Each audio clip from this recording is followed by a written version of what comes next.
हम सब जानते हैं कि हिंदुत्व एक विशाल सागर है जिसमें भिन्न भिन्न मत, पंथ, दर्शन इत्यादि नदियों के रूप में समाहित होते हैं। हिंदू धर्म के सभी दर्शनों का समावेश यदि किसी एक ग्रंथ में देखना हो तो गीता ही वह ग्रंथ है। गीता वैदिकों को भी स्वीकार्य है, पौराणिकों को भी, यहाँ तक कि बौद्ध और जैन दर्शन के मूल को भी यदि आप गीता में खोजेंगे तो आपको प्राप्त होगा। ऐसा उल्लेख आता है कि महाभारत के रणक्षेत्र में जब अर्जुन विषाद को प्राप्त हुए तो भगवान श्री कृष्ण ने माघ शुक्ल एकादशी के दिन अर्जुन को गीता का उपदेश दिया। सन 2020 में माघ शुक्ल एकादशी 25 दिसंबर को पड़ रही है। गीता जयंती के उपलक्ष्य में हमने एक अभियान रखा है कि गीता के कुछ श्लोक प्रत्येक हिंदू याद करे। इसमें से चौथे अध्याय के श्लोक क्रमांक 6, 7 और 8 को इस वर्ष हमने चुना है। इन श्लोकों को चुनने के पीछे कारण ये है कि भगवान ने इन श्लोकों में अपने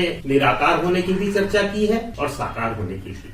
पहला श्लोक है, अजोपि सन अव्ययात्मा भूतानाम ईश्वरोपि सन प्रकृतिम स्वाम अधिष्ठाय संभवामी आत्म मायया। भगवान कहते हैं अजोपि, अज माने अजन्मा, अजन्मा होने पर भी, अपि माने भी, अजन्मा होने पर भी, अव्यय आत्मा माने अविनाशी होने पर भी, भूतानाम ईश्वरोपि सन, भूतों के लिए, प्राणी मात्र के लिए ईश्वर होने पर भी, प्रकृतिम स्वाम अधिष्ठाय, प्रकृति को अपने अधीन कर कर, संभवामी आत्म मायया, मैं संभव होता हूँ, साकार करता हूँ अपनी ही माया से। ईश्वर कहते हैं मैं अजन्मा हूँ, अविनाशी हूँ, अव्यय हूँ, आत्मा स्वरूप हूँ, किंतु अपनी ही प्रकृति को अपने अधीन कर मैं स्वयं को साकार भी करता हूँ। प्रभु कब स्वयं को साकार करते हैं, इस विषय में उन्होंने गीता के चौथे अध्याय के 7वें पद में बताया है। उन्होंने कहा है, यदा यदा ही धर्मस्य ग्लानिर्भवति भारत, हे भारत, हे भरतवंशी, यदा यदा ही धर्मस्य ग्लानिर्भवति, जब जब धर्म की ग्लानि होती है, अभ्युत्थानम अधर्मस्य तदात्मानम सृजाम्यहम्, और अधर्म का अभ्युत्थान होता है, जब अधर्म बढ़ जाता है, तदात्मानम सृजाम्यहम्, तब आत्मानम सृजाम्यहम्, मैं स्वयं को सृजित करता हूँ और मैं स्वयं साकार रूप धारण करता हूँ। और प्रभु जब साकार रूप धारण करते हैं तो वो करते क्या हैं, इस विषय में उन्होंने गीता के चौथे अध्याय के 8वें श्लोक में कहा है, परित्राणाय साधूनाम विनाशाय च दुष्कृताम, साधुओं के परित्राण के लिए और दुरात्माओं और दुष्कृताओं के विनाश के लिए धर्म संस्थापनार्थाय संभवामि युगे युगे, अर्थात धर्म की स्थापना के लिए मैं स्वयं को हर युग में साकार करता हूँ, संभव करता हूँ। तो ईश्वर ने इन 3 श्लोकों में अपने निराकार और साकार दोनों होने के विषय में बताया है।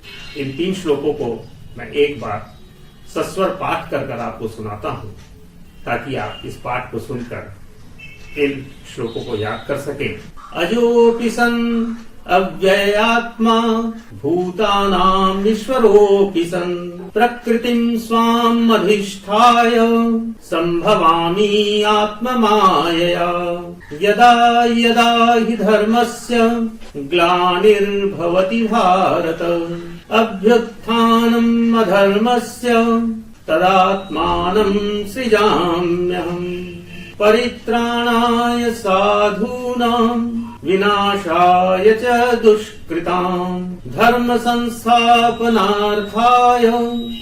संभवामि युगे युगे। मेरी विनती है कि इन 3 श्लोकों का पाठ आप कंठस्थ कर लें और यदि संभव हो 25 दिसंबर 2020 को इन श्लोकों का पाठ करते हुए अपना एक वीडियो बनाएं और सोशल मीडिया में डालें ताकि सभी लोग गीता के विषय में अल्प परिचय कम से कम प्राप्त कर सकें। धन्यवाद।